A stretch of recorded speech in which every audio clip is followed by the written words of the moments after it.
Ma'asyiral muslimin wal muslimat, sidang jemaah subuh yang saya hormati, saya muliakan.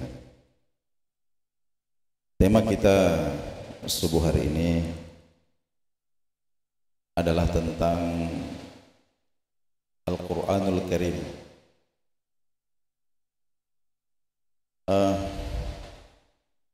Allah Subhanahu wa Ta'ala, kalau kita cermati, untuk Al-Quran ini Allah telah menyiapkan semua yang terbaik untuk Al-Quran, sehingga ada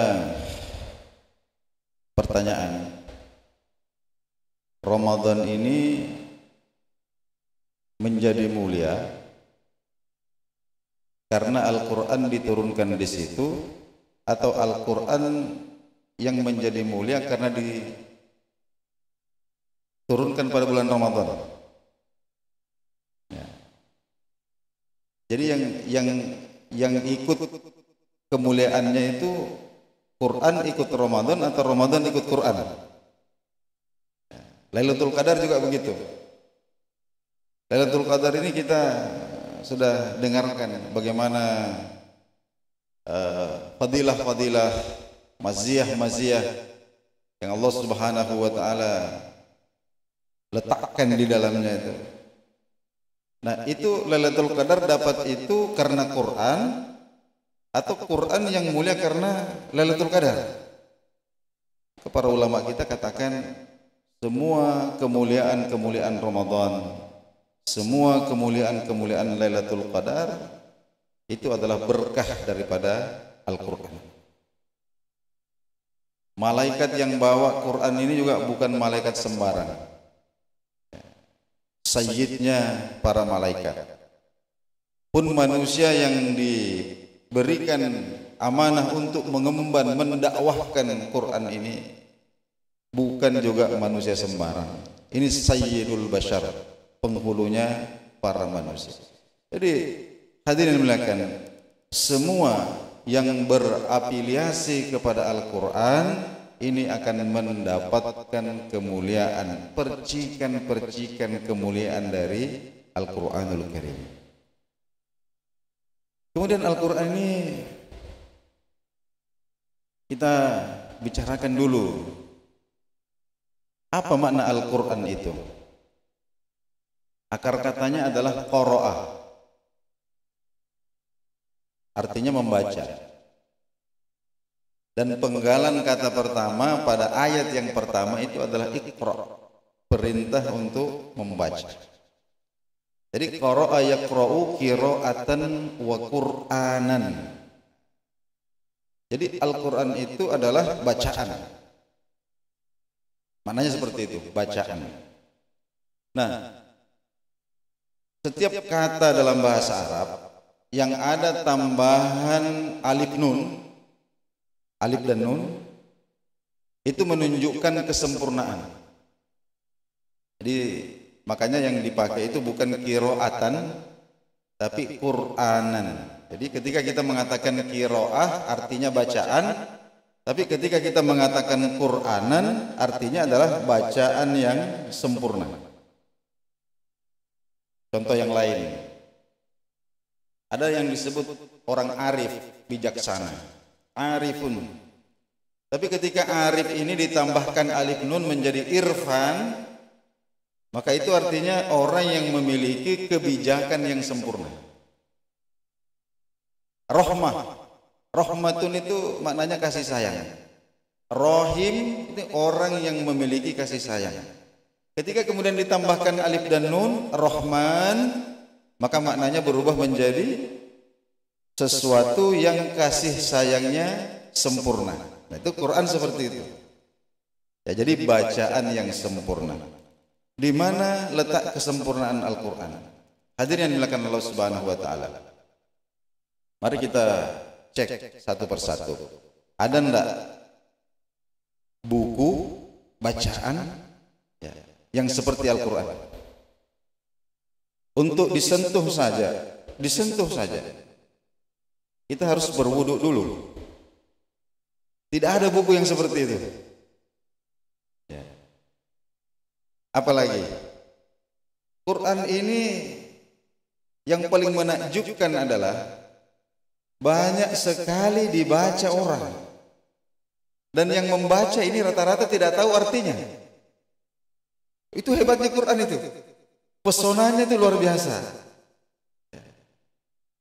Ya, kebanyakan orang yang baca Quran, bahkan khatam berkali-kali, kebanyakan itu tidak tahu apa artinya, tapi mereka suka baca. Coba kalau kita baca koran atau baca novel atau buku siapalah orang pintar yang karang buku kemudian kita baca. Kalau kita tidak paham artinya, ini kadang-kadang baru bab pertama saja ini sudah kita simpan. Atau mungkin kita paham artinya, kita baca 1 kali, 2 kali sudah bosan. Tapi Quran tidak seperti itu. Tidak ada buku bacaan yang seperti itu. Kemudian cara membacanya juga diatur, Pak. Masya Allah Quran ini. Coba, pernah tidak kita menemukan ada buku ya yang ada petunjuk cara membaca? Tidak ada. Di Al-Quran ini. Kalau ada tanda begini, kamu harus berhenti. Kalau mau mulai lagi, kamu harus mulai dari sini, baru kemudian lanjut. Ini cara membaca diatur. Banyak sekali keajaiban-keajaiban Al-Quran ini. Termasuk juga tidak ada buku, tidak ada bacaan yang maknanya terus-menerus digali tidak habis-habis sampai hari ini. Itu kalau kita lihat buku-buku tafsir, mulai yang 1 jilid, ada yang 5 jilid, ada yang 10 jilid, ada yang 20 jilid, bahkan ada yang 50 jilid tafsir. Dari dulu sampai hari ini orang masih menafsirkan Quran dan tidak habis-habis. Selalu ada yang baru. Masya Allah, luar biasa. Jadi hadirin Allah Subhanahu wa taala, Al-Quranul Karim Allah Subhanahu wa taala turunkan kepada kita untuk kita baca. Bacaan itu bukan pajangan, bukan juga mas kawin. Ya, jadi kan ada orang menikah ini rata-rata maharnya apa? Maharnya 1 buah Al-Quran yang tidak pernah dibaca. Ini jadi persoalan. Kalau orang menikah tidak pernah baca Quran, itu persoalan. Kenapa? Karena hal-hal yang terkait dengan pernikahan, bagaimana pernikahan ini sah, kemudian bagaimana membina rumah tangga, bagaimana kalau terjadi pertengkaran antara suami istri, bagaimana kalau kata talak ini terucap, bagaimana caranya kembali lagi, dan itu semua disebutkan dalam Quran. Bagaimana kemudian orang menikah tidak pernah baca Quran? Ya, jadi bukan pajangan, bukan mas kawin, bukan jimat. Ini zolimnya kita sama Quran ini kadang-kadang dijadikan penjaga berangkas supaya uang kita ini tidak dicuri sama tuyul. Ini zolim karena ya meletakkan Quran bukan pada fungsi yang semestinya. Semestinya Quran ini dibaca supaya ketika kita bertransaksi, apakah kita membeli, apakah kita menjual, apakah kita berutang atau memberikan piutang kepada orang, itu semua disebutkan secara rinci, secara detail di dalam Al-Quran. Ayat yang paling panjang itu, Pak, sampai satu halaman itu di akhir-akhir surah Al-Baqarah. Ini menjelaskan tentang hutang piutang. Ya ayyuhalladzina amanu idza tadayantum bidainin ila ajalin musamman faktubuh. Ya. Wahai orang-orang yang beriman, jika kalian melakukan transaksi yang tidak kontan, idza tadayantum bidainin, tidak kontan, ila ajalim musamman, yang waktu pembayarannya ditentukan, ya, ditentukan pada waktu tertentu. Apa petunjuk Quran? Faktubuh, tulis perjanjian itu, bikin kwitansi. Ini disebutkan dalam Quran, Pak. Kenapa orang banyak bertengkar masalah hutang piutang nih? Ya, banyak hubungan silaturahim putus, antara paman dengan kemenakan, antara kakak dengan adik, bahkan antara bapak dan anak. Ya, putus hubungan masalah hutang piutang karena tidak ditulis. Padahal Quran mengatakan faktubuh, kalau tidak kontan tulis.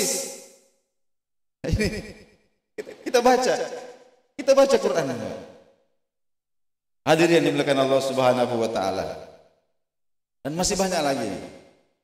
Tentu tidak cukup waktu kita yang sebentar ini untuk membicarakan keagungan Al-Quran itu. Tapi satu hal yang ingin saya ingatkan pada kesempatan ini adalah semua diawali dengan membaca. Semua diawali dengan membaca. Makanya perintah pertama, penggalan ayat pertama yang itu Iqra, baca Quran. Tidak ada bacaan yang setiap hurufnya ketika kita baca itu diberikan pahala oleh Allah Subhanahu wa taala 10 untuk setiap huruf. 10 pahala untuk setiap huruf. Tapi kita jangan sampai hanya kepada pahalanya itu saja. Tapi kita membaca ini untuk apa? Agar kita memahami. Agar kita punya paham. Sehingga kemudian nanti dalam hidup ini kita punya prinsip di atas manhaj Al-Quran. Coba kita perhatikan Al-Quran ini, Pak. Isinya yang pertama itu adalah supaya kita mengenal pencipta kita. Itu dulu. Kita mengenal pencipta kita.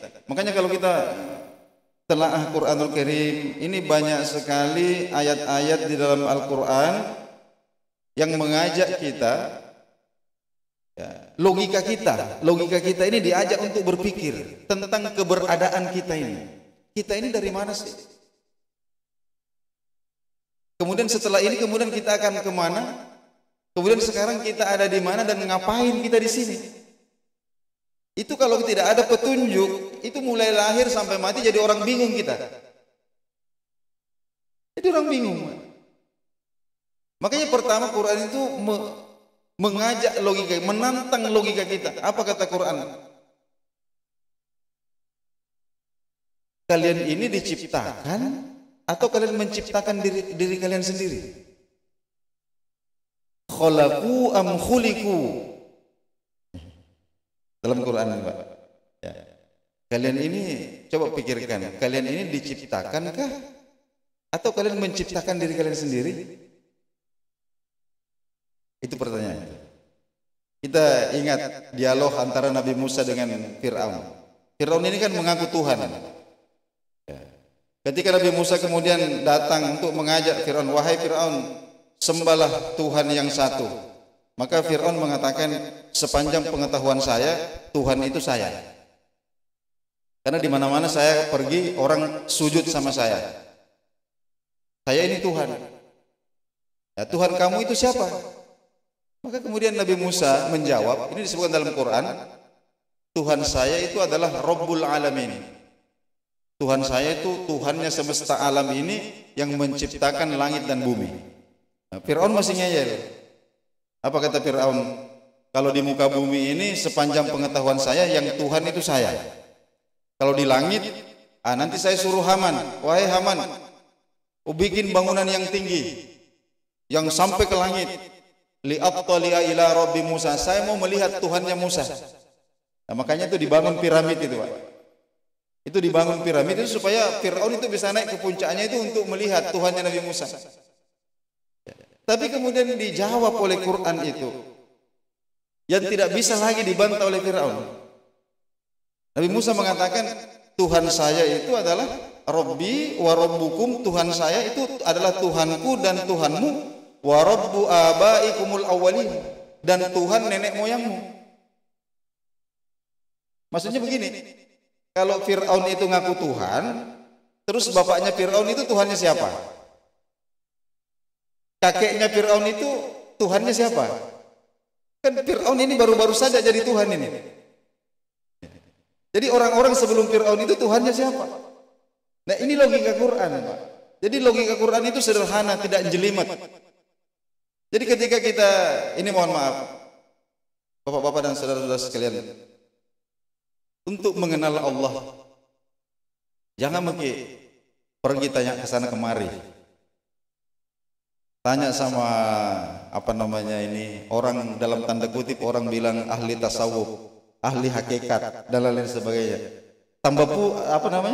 Tambah tersesat kita nanti. Baca Quran, Pak. Baca Quran. Jangan tanya ke sana, tanya ke sini. Akhirnya kemudian disesatkan. Ini Al-Quranul Karim pertama itu mengenalkan kepada kita siapa pencipta kita. Kemudian misi Quran yang kedua itu adalah apa? Mengenalkan atau memberitahukan kepada kita tentang apa misi keberadaan kita di muka bumi ini. Ini kita harus tahu. Kita di sini mau ngapain? Untuk apa kita diciptakan? Dan yang bisa menjawab itu hanya Al-Quran saja. Tidak ada yang lain. Garis-garis besarnya dijawab oleh Al-Quran, dan nanti secara praktis ini akan dicontohkan oleh Rasulullah Sallallahu Alaihi Wasallam. Nah, hadirin yang dimuliakan Allah Subhanahu Wa Taala, insyaallah besok subuh tema ini akan kita lanjutkan kembali. Untuk saat ini kita cukupkan sekian, lebih dan kurang mohon dimaklumi, dimaafkan. Assalamualaikum warahmatullahi wabarakatuh.